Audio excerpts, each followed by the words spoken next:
Welcome to vidamko.com। আমি সঙ্গীতা, তোমাদের ম্যাথসের teacher. চলো দেখা যাক কি প্রবলেম আছে সলভ করার জন্য। সুদের পর্ব 6 মাস হলে বার্ষিক 10% চক্রবৃদ্ধি হার সুদে 1600 টাকার 1/2 বছরের চক্রবৃদ্ধি সুদ ও সুদের আসল নির্ণয় করি। 1.5 বছরের। ওকে, তাহলে 6 মাস অন্তর সুদের হার, 6 মাস অন্তর হচ্ছে আসল পরিবর্তন হচ্ছে। তার মানে হচ্ছে এটা half yearly compound interest, half yearly. Okay, half yearly বেসিসে কম্পাউন্ড ইন্টারেস্ট। তো সেক্ষেত্রে ফর্মুলাটা আমাদেরকে কিন্তু বুদ্ধি করে এবং ঠিক মতো বিচার করে লিখতে হবে। ওকে, ফর্মুলাটা যেটা আমরা কম্পাউন্ড ইন্টারেস্ট ফর্মুলা লিখি, a is equal to p into 1 plus r by 100 whole to the power n, এখানে কিন্তু এই ফর্মুলাটা যুক্তিযুক্ত হবে না, যেহেতু এটা কম্পাউন্ডেড হাফ ইয়ারলি। প্রত্যেক 6 মাস অন্তর অন্তর, হাফ ইয়ারলি অন্তর অন্তর আসল চেঞ্জ হচ্ছে। ওকে, তো তাহলে দেখো আমাদের যে ডেটাগুলো আছে সেগুলো আগে লিখে নিই। তো সুদের হার হচ্ছে আর দেওয়া আছে 10%। ওকে, চক্রবৃদ্ধি হার সুদে 1600 টাকা। তো 1600 টাকা হচ্ছে এখানে প্রিন্সিপাল পি। তো পি হচ্ছে যেটা হচ্ছে আসল 1600 টাকা। আর সময় যেটা আমরা এন ধরছি, এন হচ্ছে এখানে 1.5 বছর, 1.5 year, that is equal to also we can write 3/2 years. Okay, তো এখানে আমরা ফর্মুলাটা কি লিখবো, A is equal to P into 1 plus R by 2। Okay, যেহেতু এটা হাফ ইয়ারলি বেসিসে, ঠিক আছে, এখানে যে সুদের হারটা দিয়েছে সেটা কিন্তু 1 বছরের, কিন্তু আমরা এখানে এটা হাফ ইয়ারলি বেসিসে যেহেতু সেটা এটা হাফ হয়ে যাবে, আর বাই টু 100। আর এখানে কিন্তু 2n না হয়ে হবে 2n, যেহেতু বছরে দুবার করে চেঞ্জ হচ্ছে।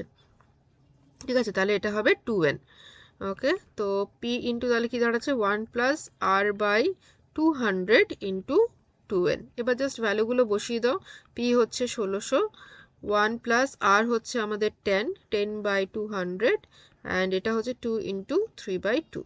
ওকে, আচ্ছা, এবারে জাস্ট আমাদের একটু ক্যালকুলেশন করতে হবে। কম্পাউন্ড ইন্টারেস্টের প্রবলেমগুলো একটু ক্যালকুলেশন করতে হয়, কিউব টার্মগুলো থাকে তো কিউবের জন্য ক্যালকুলেশন লাগে। ওকে, আচ্ছা, এটা 0 0 ক্যান্সেল হয়ে গেল, তো এখানে হচ্ছে 21/20। আচ্ছা, এবার দেখো এটা 2 2 ক্যান্সেল হয়ে গিয়ে এটা শুধু কিউব থাকছে। তো তাহলে 1600 ইন্টু 21/20 ইন্টু 21/20 ইন্টু 21/20। ওকে, তো তাহলে এটা 0 0 ক্যান্সেল হলো, 0 0 ক্যান্সেল হলো, 2 8 16 হলো, 2 4 8 হলো, 2 2 4 হলো। ওকে, তো তাহলে 2 into 21 into 21 into 21 divided by 10 আছে। ওকে, তো এটা যদি তোমরা করো তাহলে আসবে 1852.20 টাকা। ওকে, তো এটা আমরা কি পেলাম, এটা আমরা কখনোই কিন্তু সুদ পেলাম না, আমরা পেলাম এটা অ্যামাউন্ট। ওকে, অ্যামাউন্ট পেলাম হচ্ছে 1852.20 টাকা, মানে 1.5 বছর পরে অ্যামাউন্ট হচ্ছে এটা, মানে 1.5 বছর পরে যদি তুমি টাকা তুলে নাও তাহলে এত টাকা পাবে।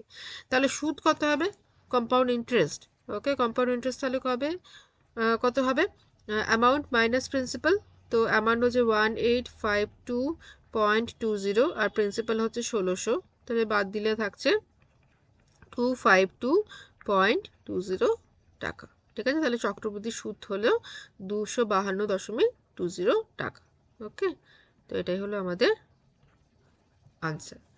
Thank you for watching vidamko.com। অঙ্কের আরও প্রবলেম এবং সলিউশনের জন্য আমাদের ওয়েবসাইট অবশ্যই ব্রাউজ করো।